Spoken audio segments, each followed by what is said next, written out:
सुख का कारण धर्म है और धर्म का प्रारंभ सम्यक दर्शन से होता है। इसलिए आचार्य उसमें जो सम्यक दर्शन को मलिन करने वाले मद के बारे में और मूढ़ता के बारे में बता के आए हैं।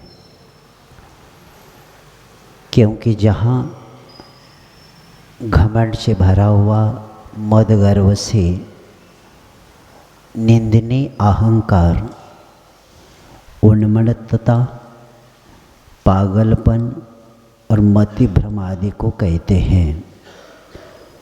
और प्रत्येक ज्ञान पूजा कुल जाति रिद्धि वपुत शरीर आदि को लेके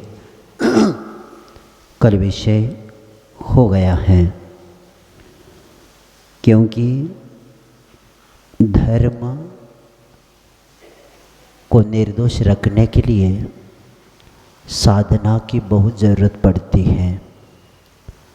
बाहरी निमित्त मिलते हैं, लेकिन बाहरी निमित्त से प्रभावित होना ही हमारा मार्ग अवरुद्ध होना। इसीलिए क्षौक्ष्म ज्ञान पूजा आदि को लेके आचार्य कहते हैं इसे कभी भी प्रभावित नहीं होना।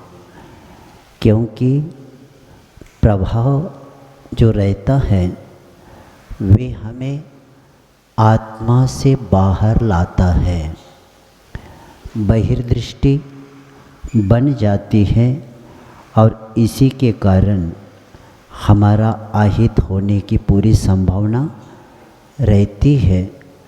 इसलिए बाहर का बहिर्दृष्टि जब तक हटती नहीं तब तक हम अंतरात्मा बनते नहीं, और अंतरात्मा बने बिना आगे की यात्रा हमारा धर्म की शुरू नहीं होती। तो ये बता कर आए हैं और अपने सम्यक दर्शन को दोष रहित और निर्मल रखने के लिए गर्व से अलिप्त रहे, गुणवानों के गुणों के प्रति सम्मान की दृष्टि रखे और जिससे अहम भाव की उत्पत्ति ना हो सके। इसीलिए लगता है कि हर प्रत्येक समय हम लोग शास्त्र का प्रारंभ करते हैं और शास्त्र का प्रारंभ करते समय मंगलाचरण बोलते हैं। क्योंकि प्रवचनकार सुनने वाले पढ़ने वाले उनको पहला अपने आदर्श को जब सामने रखेंगे ना तो अपने के ज्ञान की अगर मद हो तो क्या हो जाता है, शांत हो जाता है। इसलिए मंगलाचरण के समय बताए थे कि मंगलाचरण करने का लक्ष्य यही होता है कि पूर्वाचारों के प्रति, हमारे भगवान के प्रति जो हमारा भाव बन जाते हैं, उनके प्रति जो आस्था बन जाती है, वे मंगलाचरण ही हमारे लिए पाप नाश के लिए कारण होता है, विघ्न नाश के लिए कारण होता है और पुण्यदायक होता है। और मन के जो परिणाम है वह कोमल और क्या बनते, शुद्ध बनते हैं, जिसके द्वारा भगवान की वाणी के एक एक शब्द हमारे लिए कार्यकारी हो जाते हैं। क्योंकि भगवान के वचन हमारे लिए क्या है, प्रवचन है। और हमारे अंतरंग में जो अनमोल निधि है उसका ज्ञान हमें करा देता है। तो यहाँ तक विषय हो गया था। अब आगे बताया जा रहा है कि 8 मद होने के बाद प्रश्न करते हैं कि इस 8 प्रकार के मद से निवृत्त करने वाले पुरुष के क्या दोष उत्पन्न होता है, इसलिए आगे बताया जा रहा है। स्मयेन योन्यान्नतेति धर्मस्थान गर्विताशय सोतेति धर्ममात्मीयम् न धर्मो धार्मिकैर्विना। हाँ, आचार्य कहते हैं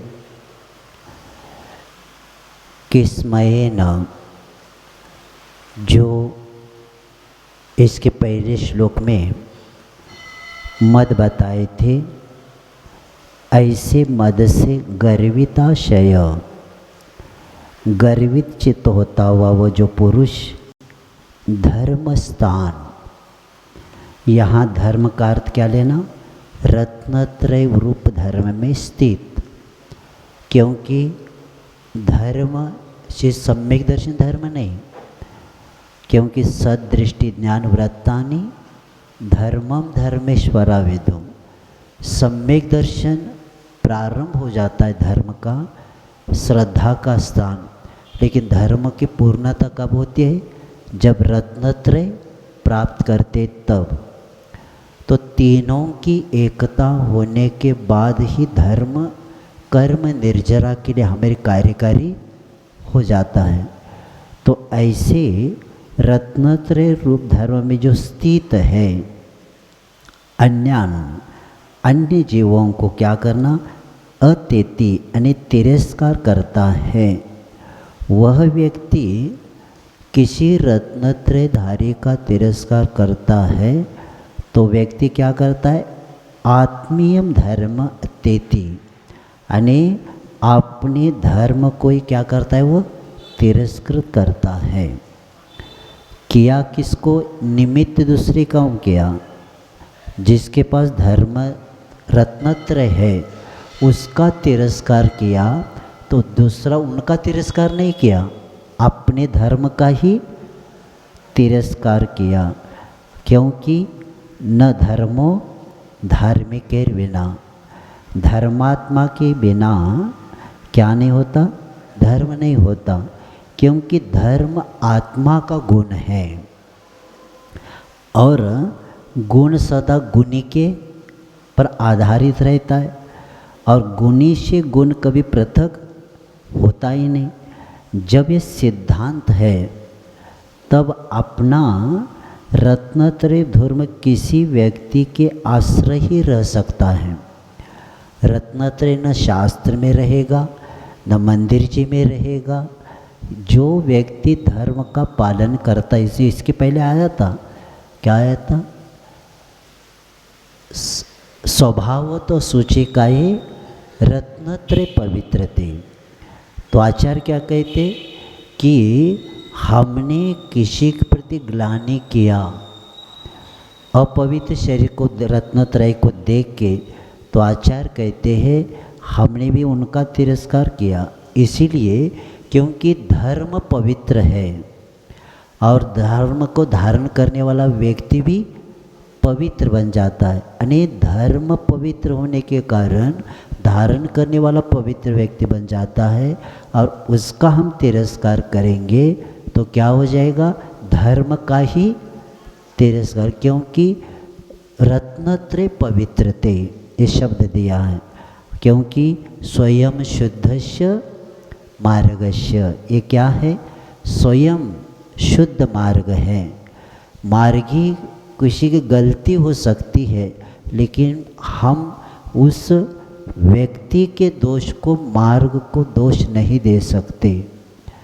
तो यहाँ ये बताया जा रहा है कि रत्नत्रय रूप धर्म किसी व्यक्ति के आश्रय नहीं होता, उसे पृथक नहीं होता, और जो किसी अन्य धर्मात्मा पुरुष का तिरस्कार करता है वह अपने धर्म का ही क्या करता है, तिरस्कार करता है। क्योंकि धर्मात्मा सम्यक दृष्टि जीव धर्म के प्रति आस्थावान रहता है।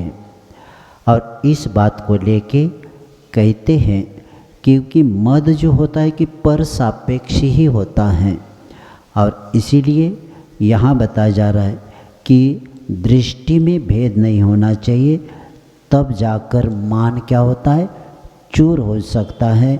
इसीलिए कल बताया था कि गणधर देव भी नमो लोये सौव साहुनम, यानी ये पर्याय को नमस्कार नहीं किया जा रहा है, किसको, सत्ता को लेके, यानी इतने बड़े गणधर होते हुए भी नमो लोये सौव साहुनम, क्योंकि सत्ता को लेकर, क्योंकि गुणों की ओर जब हम देखते हैं तो राग को नहीं, उसके वीतरागता को ही हम देखते हैं।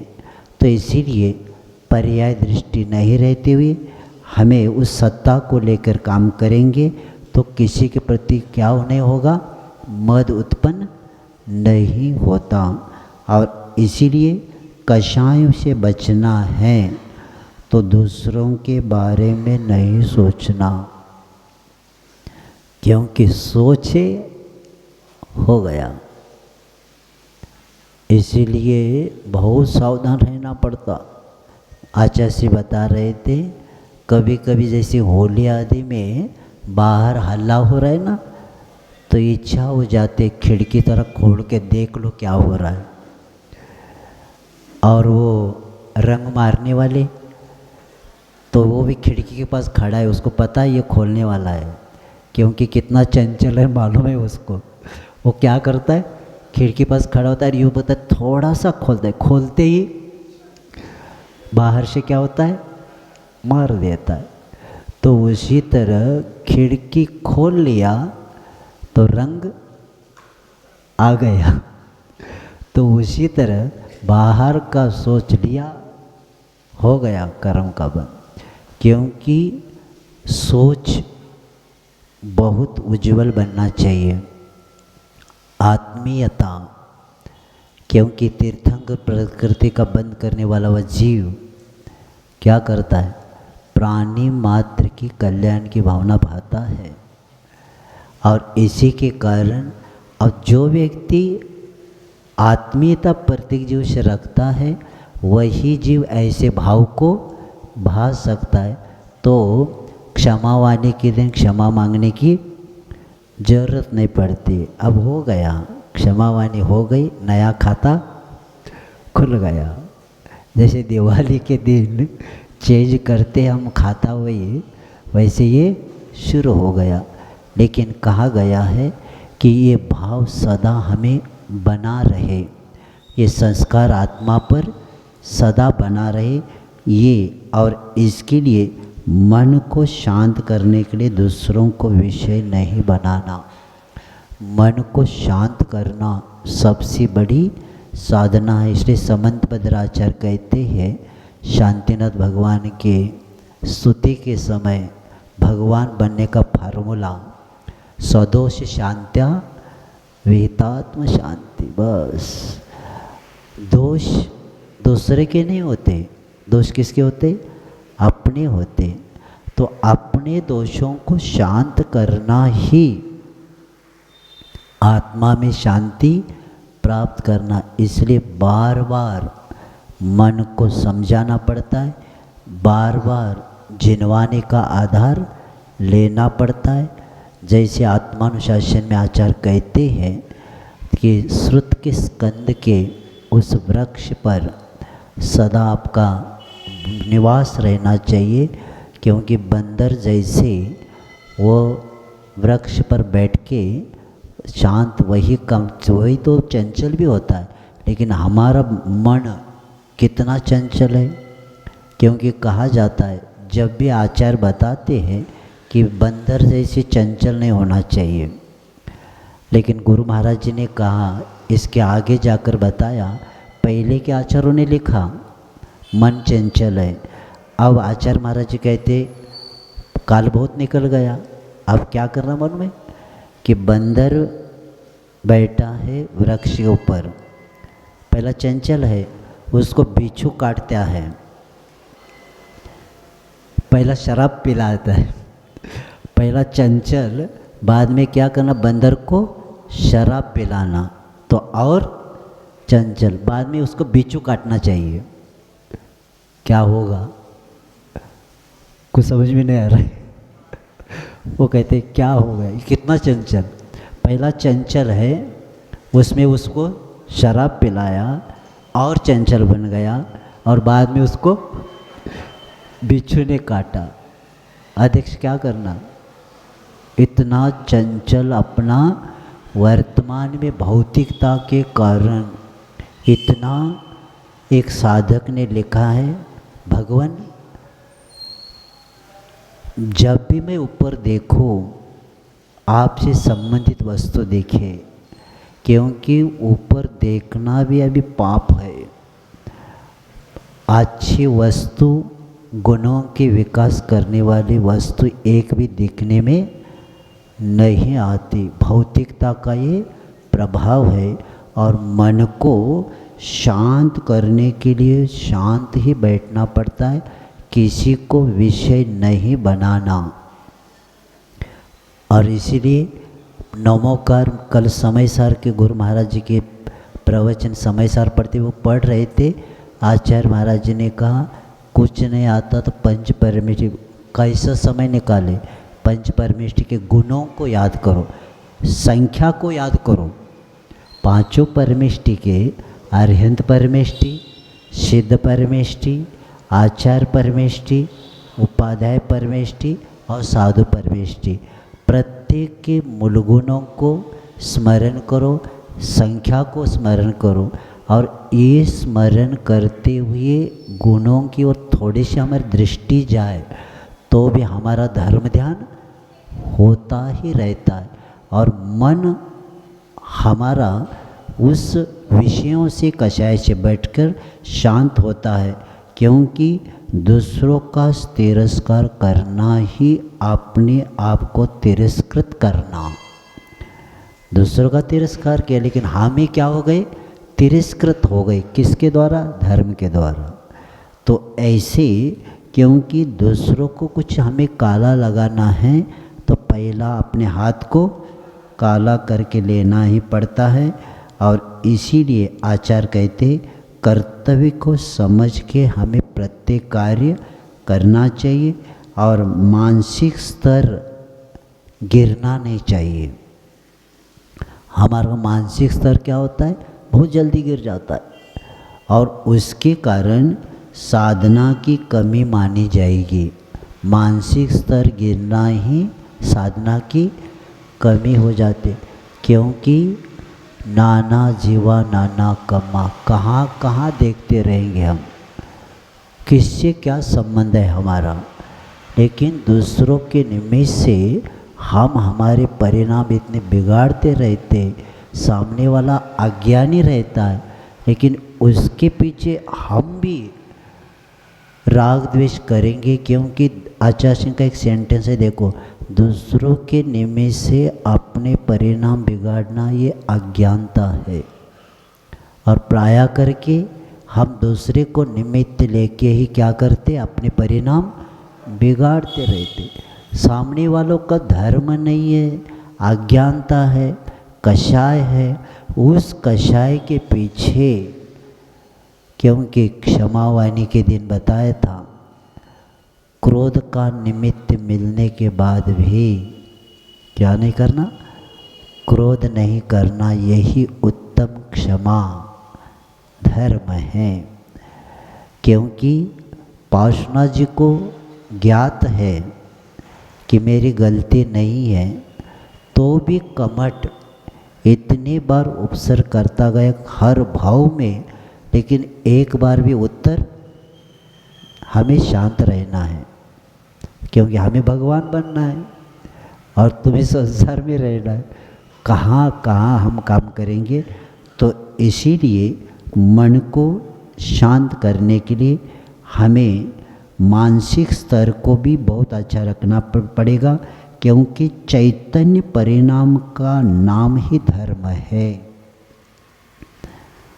चैतन्य परिणाम का यही क्या है, धर्म है। और इसीलिए गुण दोष को जान के हम उस दोषों से बचे रहे और गुणों को हम सावधानता से उसको विकसित करते रहे। जैसे किसान होता है, ज्वार है, गेहूँ है, जब उसको इधर उधर के तने को निकालना है, घास फूस को, तो जिसको ज्ञान है वही खुरपा कैसे चलाना जानता है, क्योंकि बीच में वो भी है और साइड में क्या है, घास भी है। अगर घास और इसका ध्यान हो तो व्यक्ति घास निकालेगा खुरपा से, और जिसको ज्ञान है तो वो क्या करेगा, वो ज्वार या गेहूँ को भी निकालेगा और किसको, घास को भी निकालेगा। क्योंकि खुरपा ऐसा चलाते चलाते ऐसे घुमाना पड़ता है किसके पास, जब उस ज्वार या गेहूँ के पास साइड में ही क्या करना पड़ता है, घुमाना पड़ता है, उसको बचा के उसको निकालना पड़ता है। ये ज्ञान है इसलिए तो उसको निकालता है, और जिसको ज्ञान है तो सबको। तो गुण और दोष ये जानना और उसी के अनुसार कार्य होता है, क्योंकि हमारी कषाय 9 कर्म के कारण ही उखड़ती रहती है, और इसलिए 9 कर्म से हमें बचना है। और इसी के कारण दूसरों को नहीं देखना है, क्योंकि बिजली एक ही होती है जहाँ से निकलती है, लेकिन वे होते हुए भी अलग अलग, छोटे 100 वाट का भी है, 0 का भी है, हीटर भी जल रहा है, फैन भी चल रहा है, वॉशिंग मशीन भी चल रही है, सब में जा रहा है, लेकिन अपना अपना जितना चाहिए उतना वो काम बीज उसमें क्या होती है, करंट जाता है। ऐसा नहीं कि 0 का है उसमें 100 वाला जाए, तो जो 100 का है वहीं पर 100 वाला प्रकाश आएगा 0 वाले पास, लेकिन आने वाला बीज करंट तो एक ही है। तो उसी तरह अपना उपयोग भी वैसे ही परिणाम होते हैं, और इसीलिए वे क्रोध आदि से बचे, और हमारा उपयोग दूसरे को देकर उखड़ना नहीं चाहिए, और उपयोग हमारा अच्छा बना रहे। और क्योंकि कर्म का उदय तो रहता है, मन में आना और मन में लाना। क्या होता है, मन में आना और मन में लाना, क्योंकि मन में आना कर्म का उदय है, और मन में लाना क्या होता है, जबरदस्ती से विषय नहीं चाहिए, जबरदस्ती से उसको ओढ़ के लिया। कर्म के उदय में हम स्वीकारेंगे, लेकिन कर्म के उदय में हम पुरुषार्थ करेंगे, तो कर्म के उदय में राग द्वेष का निमित्त मिले में शांत पुरुषार्थ करेंगे तो कर्म की निर्जरा होगी। और मन में लाना, विषय नहीं चाहिए था हमें, ज़बरदस्ती से दूसरों का विषय माइंड में ले लिया। हाँ, अब क्या करेंगे, दूसरे का हमने दोष देखा और सामने वालों को जिन्होंने गलती किया उसको समझ में आ गया, वो ठीक हो गया, लेकिन उसके दोष के प्रति हम भी अभी भी सोच रहे क्या हो गया। वो आता है ना हिंदू साधु में, अन्य समाज में आता है कि शिष्य सब जा रहे थे तो कहीं महिलाएं स्नान कर रही थी, तो एक डूब रही थी, तो एक व्यक्ति ने क्या किया, शिष्य ने जाकर उसको बचाया और सामने किनारे पर रख के आगे चले गए। उन्होंने रखा और चले गए, और दूसरा शिष्य बाकी कहते हम गुरु को बताएंगे। आपने क्या किया, स्त्री को उठा के लाया, रखा बाहर। तो ये को बोलते ठीक है, क्यों, अब क्या कर सकते। तो गुरु ने पूछा क्या किया आपने, वो एक डूब रही थी कोई महिला, हमने रखा, लेकिन मैंने वहीं रख कर आ गए। क्या किया, और लेकिन इन लोगों ने सब में माइंड में अभी भी लाया समझ में आ गया, यानी मैंने मेरा कर्तव्य किया, लेकिन उसके प्रति मेरा थोड़ा भी लगाव नहीं था, डूब रही थी, इसलिए मैंने उठाकर रख दिया। अब तुरंत रखकर मैं भूल भी गया मैंने कुछ कार्य किया है। लेकिन बाकी के जब सुना तो गुरु ने कहा इन्होंने तो वहीं पर रख के आए, तुम सब लेके आए, आप लोग प्रायश्चित ले लो। है क्योंकि देखो कर्तव्य करने वाला व्यक्ति स्वार्थी नहीं होता, निस्वार्थी होता है। उस समय नहीं बचाते तो वो डूब जाती थी, लेकिन उन्होंने काम किया, लेकिन उसके प्रति थोड़ी भी अपनी भावना बुरी नहीं किया, उसके प्रति भाव बुरा किया नहीं, कर्तव्य करके उसको छोड़ दिया। तो उसी तरह आचार्य कहते हैं कि हम प्रत्येक कार्य करते समय कर्तव्य के साथ करेंगे, और ये करते समय यानी मन में आना और मन में लाना बहुत अंतर है। तो इस तरह यहाँ बता के आचार्य कहते हैं कि स्मयन यौनति, ये बता के प्रत्येक व्यक्ति को अपनी ओर देखना है, और हमें जो गुणवान होना चाहिए वो गुणवानों की ही कदर करें, अन्य लोगों की न करे। क्योंकि सत्वेश मैत्री गुणेषु प्रमोदम कृष्टिषु अने जहाँ विपरीतता है वहाँ क्या करना, माध्यस्थ रहना उसके बिना, क्योंकि विपरीतता आपके पास बहुत मिलेगी। और ये पंचम काल चल रहा है, इतनी भयानक स्थिति है बाहर की, क्योंकि कोई किसी को समझा नहीं सकता। और आचार्य महाराज जी ने एक बार, मैंने इसके पहले भी बताया था कि किसी व्यक्ति ने गलती किया तो एक महाराज बार बार कहे थे, आचार्य श्री हमने कितनी बार इनको बताया, ये मानते नहीं, अमरकंटक की बात है। तो आचार्य महाराज जी ने एक ही शब्द भाष में बोले किसी महाराज जी के बारे में। तो आचार्य महाराज ने देखो भैया, हम आत्म कल्याण के लिए घर छोड़े हैं, हम हमारा कर्तव्य करेंगे, क्योंकि दंड देने का अधिकार हमें नहीं, कर्म ही दंड देता है। इसलिए हम तो हमारी साधना करेंगे, इच्छा हो सामने वालों की तो उसको संकेत करेंगे, जिसको संकेत को नहीं मानना है उसके बारे में हमारे उनके निमित्त से हमारे परिणाम हम नहीं बिगाड़ सकते, क्योंकि हमें अभी बहुत चलना है, हमें रुकना नहीं, क्योंकि हम मार्गी है, यानी मार्ग पर हमें चलना ही है दूसरों के निमित्त से, क्योंकि प्रत्येक का मार्ग अकेले का होता है। मोक्ष मार्ग क्या होता है, अकेले का होता है। कोई जीव आता है मार्गदर्शन दिया, ठीक है, लेकिन चलना तो उन्हें पड़ेगा। तो उसी तरह हम इसीलिए सदा आदर्श को सामने रखें। गुणवान अगर हमें होना है तो गुणवानों की क्या करना, अपने को कदर करना है, और इसी के द्वारा वह व्यक्ति कदर करने से गुणी गुण की नहीं यानी नहीं करता तो क्या हो जाएगा, गड़बड़ हो जाएगा। क्योंकि हीरे की पहचान करने वाले नहीं हो तो क्या उसकी क्या कीमत कम होती है क्या? अरे हमें कोई पूछ नहीं रहा है गुणवान ऐसी का भाव करता ही नहीं, क्योंकि हीरे की कदर तो कौन करता है, जौहर ही करता है, हर व्यक्ति नहीं कर सकता। इसीलिए ज्ञानी गुणवान व्यक्ति कभी भाव नहीं कहता कि मुझे कोई पूछता नहीं, पूछेगा नहीं, वो तो दोषी है, वो क्या जानता है अपने को। क्योंकि जौहर ही हीरे की कीमत कर सकता है, तो उसी तरह ज्ञानी ही ज्ञानी की क्या कर सकता है, कदर कर सकता है, अज्ञानी नहीं कर सकता। ये बता के आचार्य हमें उस मत के बारे में कहते।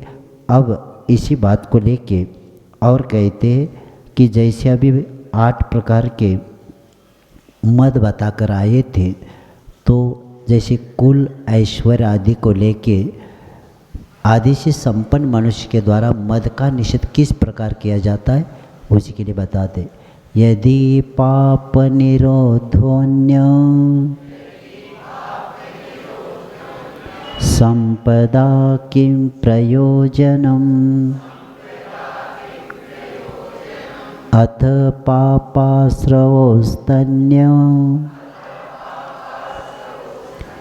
संपदा किं प्रयोजनम्। हाँ, आचार्य यह प्रश्न उठाया गया है कि कुल ऐश्वर्य आदि से संपन्न मनुष्य मद को किस प्रकार रोक सकते हैं, क्योंकि संपत्ति है, कुल बहुत बड़ा है, ऐश्वर्य भरा हुआ है, रूपवान है और रिद्धियाँ हैं, तो ऐसे समय मद को कैसे रोकना, इसको बताते हुए आचार्य कहते हैं कि यदि पाप निरोधन्य, यदि पाप को रोकने वाला कौन सा धर्म है, रत्नत्रय धर्म है।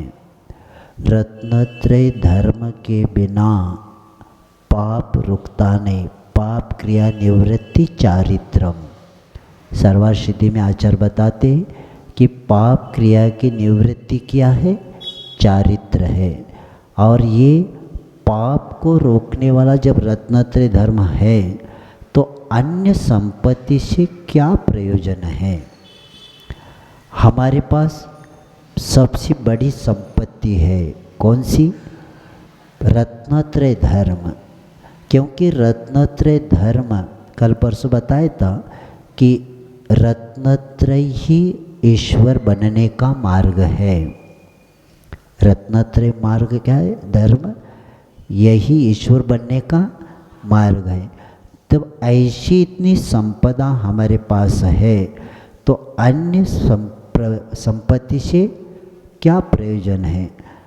अथ यदि पापाश्रव को करने वाला यानी मिथ्यात्व आदि अविरति आदि है पापाश्रव के कारण, तो अन्य संपत्ति से क्या मतलब है। बहुत घर में संपत्ति है और मिथ्यात्व है। हम देखते हैं प्राय करके बड़े बड़े परिवार होते ना, पूर्वजों ने करोड़ रुपए रखा है घर में, लेकिन उस परिवार में संस्कार अगर नहीं मिलते ना तो मिथ्यात्व करते रहते, ये करते रहते, यानी संस्कार परिवार में नहीं होता और धीरे धीरे वो क्या होता है, जितनी संपत्ति हो चली जाते, क्योंकि धर्म के अभाव में पूर्व पुण्य कब तक साथ देगा। यानी धर्म के अभाव में पहले का पुण्य कब तक साथ देगा। थोड़े दिन गाड़ी में किसी ने पेट्रोल भर के दिया और हम बिना पेट्रोल भर के गाड़ी चलाएंगे, कब तक चलेगी। बिना हमने तो डाला नहीं, तो जब तक पेट्रोल है तब तक गाड़ी चलेगी। बाद में जंगल में जाकर बंद पड़ेगी, न आगे भी पेट्रोल पंप है न पीछे भी है, तो ऐसे समय क्या करेंगे और गाड़ी को क्या करेंगे, और घने जंगल में रुक गई तो क्या करेंगे। तो इसीलिए समझदार व्यक्ति थोड़े अंतर जाते ही देखता रहता पेट्रोल कितना है, उसके पहले डाल देता है। उसी तरह धर्म का करते हुए हम करेंगे तो पुण्य का पेट्रोल थोड़ा थोड़ा डालते रहेंगे तो हमारी गाड़ी रुकेगी नहीं, और बिना धर्म करते हुए जिएंगे तो समझ लेना नियम से तो गाड़ी रुकने वाली है। इसलिए बीज राख फल भोगवे जो किसान माँ जग माही।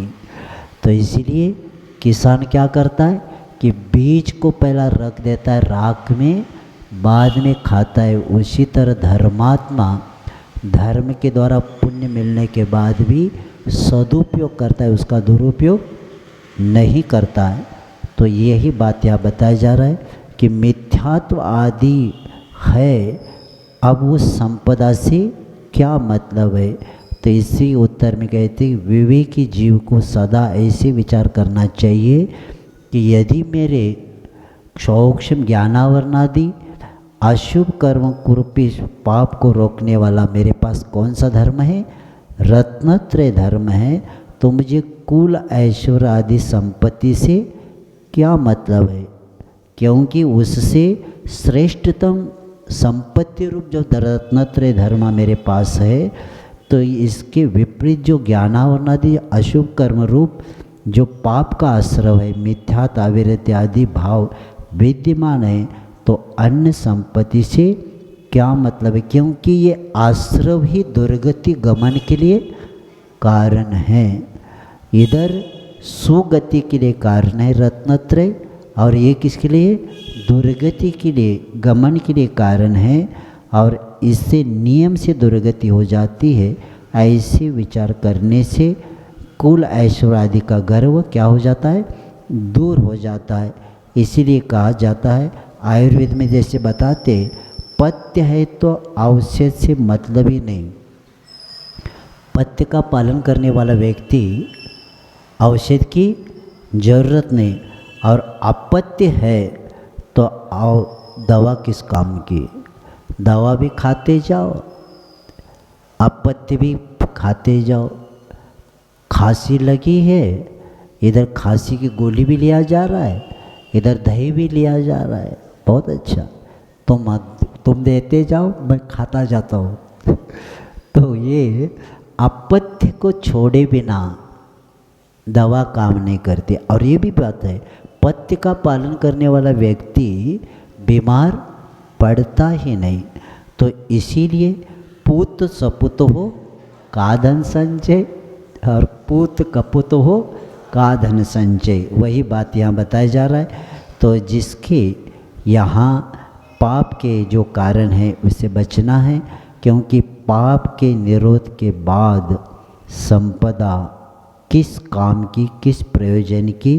क्योंकि इसीलिए तो संपदा, सबसे बड़ी संपदा श्रमणों के पास होती है।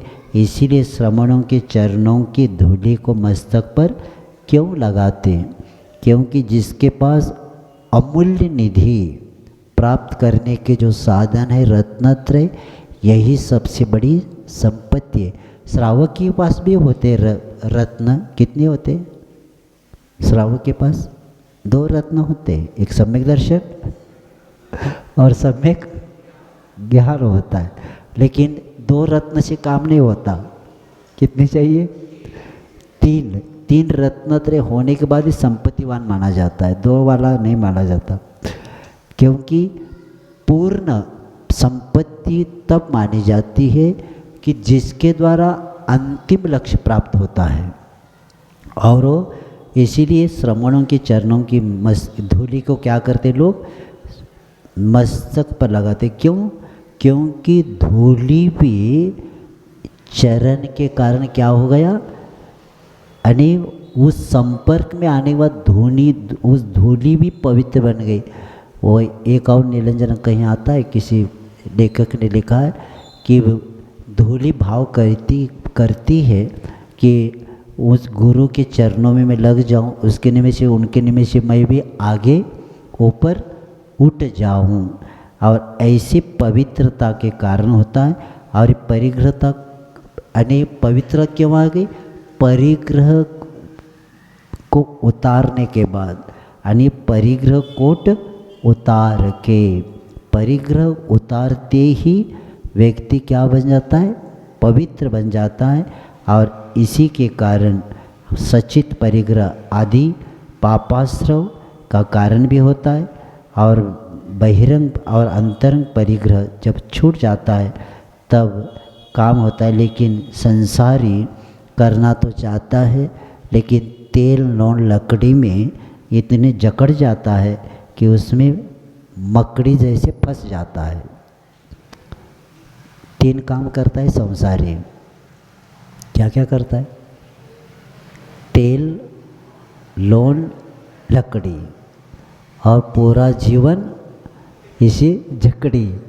और इसी के कारण जिस तरह मकड़ी क्या करती है? जकड़ी भी और इधर मकड़ी भी। मकड़ी क्या करती? बहुत अच्छा इसे घर बना देती है, जाला, जाला इतना सुंदर बना देती, कोई नहीं बना सकता। और ऐसे जाले में साइड में कोई चींटी आती तो पकड़ के लाने की विशेषता है। उसको पकड़ कर कैसे पकड़ती है मालूम है? आती उसको राउंड लेती है वो मकड़ी और उसको खींचती है अंदर, तो उसके पैर ऐसे फंस जाते। पहला चींटी को ऐसे फंसा देते कि वो चींटी हिल नहीं पाती और अंदर उसको जाला में लेकर, और कभी कभी जल्दी जल्दी लेते थे। इसके पैर किसके? मकड़ी के पैर जब फंस जाते तो निकलते नहीं, तड़प तड़प के जाला खुद बनाती है और उसी में खुद फंस जाती है। उसी तरह संसारी सब जाला बड़ा बड़ा तैयार कर देता है और बाद में उसी में फंस जाता है। इसीलिए उतना ही फैलाना कि जल्दी हम समेट ले। बच्चे देख लगा पतंग छोड़ते ना, कि ऊपर जैसे पतंग जाते वैसा दौर छोड़ते जाते, जो इतना ऊपर जाता है तो बाद में एक दूसरे बच्चे क्या करते, उसको तोड़ने के लिए कोशिश करते। तब लगता है अरे जल्दी ले लो, नीचे टूट जाएगा। अगर पास हो तो जल्दी जल्दी धागा आ जाएगा, और अगर ऊपर है तो क्या हो जाएगा, ज़्यादा फैलाया। अब कहते गारंटी नहीं, अभी तोड़ देंगे। तो उसी तरह परिग्रह भी उतना ही रखना कि जितना हम जल्दी समेट ले, नहीं तो पतंग जैसा छोड़ दिया, बाद में पतंग भी गया और डोर भी टूट गया। ऐसा न हो। तो इसीलिए हम जैसे मकड़ी जाल करती है, जब शरीर अपना नहीं है तो मद किस रूप का करना, ये थोड़ा क्षणिक पुद्गल है।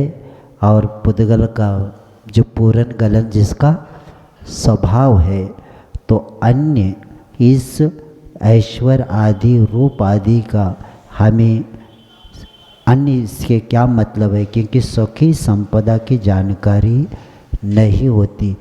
उससे प्रभावित होंगे तो सुखी का ज्ञान नहीं होता, और इसीलिए स्वामित्व ही खराब कर देता है हर व्यक्ति। क्योंकि समय सार में आचार्य कुंद देव कहते कि कर्तृत्व भोक्तृत्व और स्वामित्व, इसी के ऊपर संसार खड़ा है। और इसीलिए अध्यात्म ग्रंथों में भी बताते कि हमें आत्मा का ही ध्यान करना है। और अध्यात्म प्रेमी यही जानता है कि ये जितने भी दिख रहे ये सब भिन्न हैं, मेरा इनसे कोई संबंध नहीं है। और हम संपदा को दूर रहकर, क्योंकि रत्न छड़ाला में पढ़ते हैं कि पाप का फल क्या बताया, सिंधु नीरते प्यास न जाए, तिल तिल करे देह के खंड, और 3 लोक को नाज जो खाए, और वहाँ के दुख मेरु समान लोह गली जाए, और भूमि को स्पर्श करने के बाद सहस्त्र बिच्छू डसे। तो ये किसका फल है? ये सब पाप का ही फल है। और इसीलिए इससे बचना है, क्योंकि इसी के कारण हमारा संसार बढ़ता जाता है। तो आचार्य कहते कि न धर्मो धार्मिक के बिना, और इसीलिए हम तिरस्कार नहीं करते हुए, मद नहीं करते हुए, इस संपदा को रत्नत्रय की ही हमें क्या करेंगे, इसकी सुरक्षा करेंगे और उससे बचेंगे। और एक लेंगे, वैसे समय हो गया। तो इस तरह यहाँ स्मयन यौवन्याति करके, और यदि पाप निरोधन्य ये बता के यहाँ विषय पूर्ण होगा। और इसी भाव के लेके एक लेंगे और कल आगे का विषय लेंगे। तो इसी भाव को दिखलाते हुए और एक इसमें होता है, सम्यक दर्शन संपन्न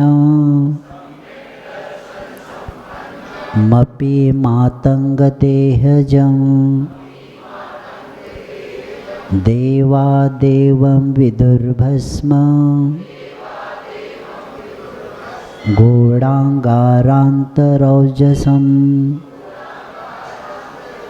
हाँ, आचार्य कहते हैं कि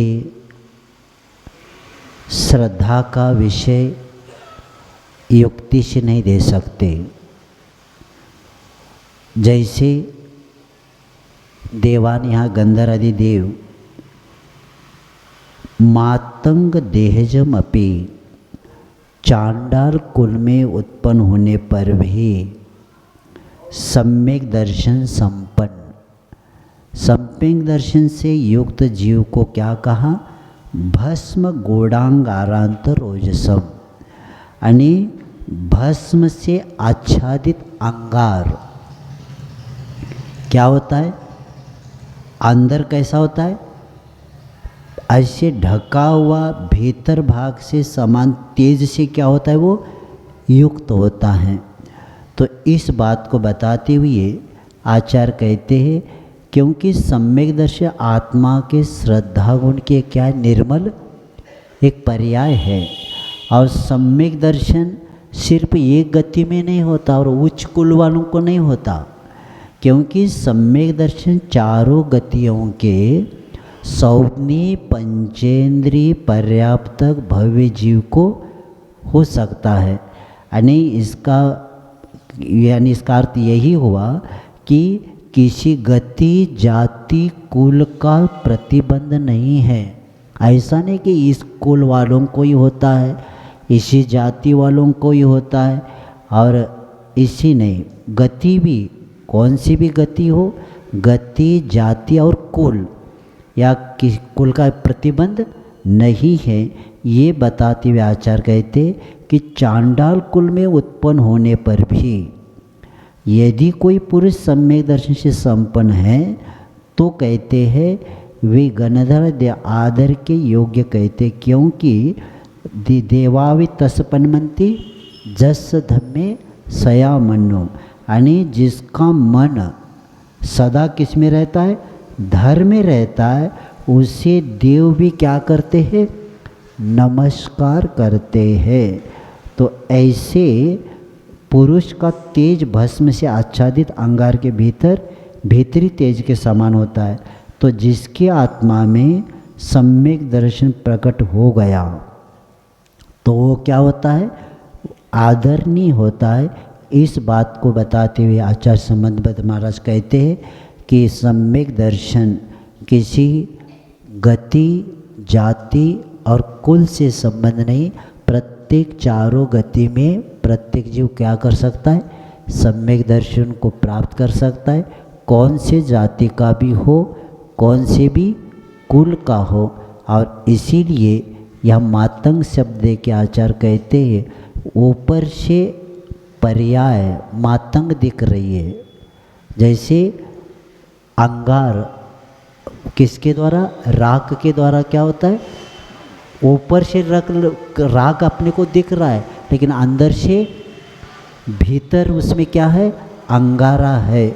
उसी तरह ऊपर से पर्याय मातंग की दिख रही है, लेकिन अंदर क्या है? सम्यक दर्शन का तेज उसके पास है। ये बता के आचार्य बताते कि ये सम्यक दर्शन के द्वारा वह भी आदरणीय हो जाता है।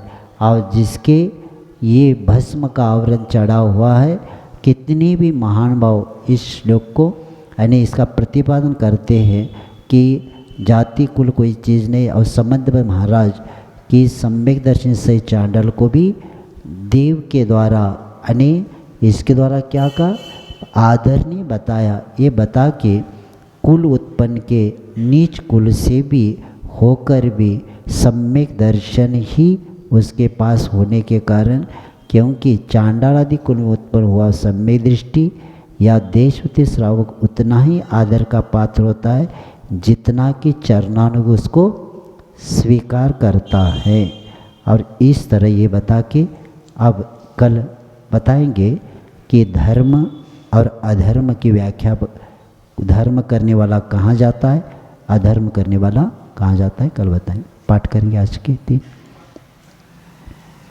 स्मयेन्योन्यान्नतेति धर्मस्थानगर्विताशय सोतेति धर्ममात्मीयं न धर्मो धार्मिकैर्विना यदि पापनिरोधोऽन्य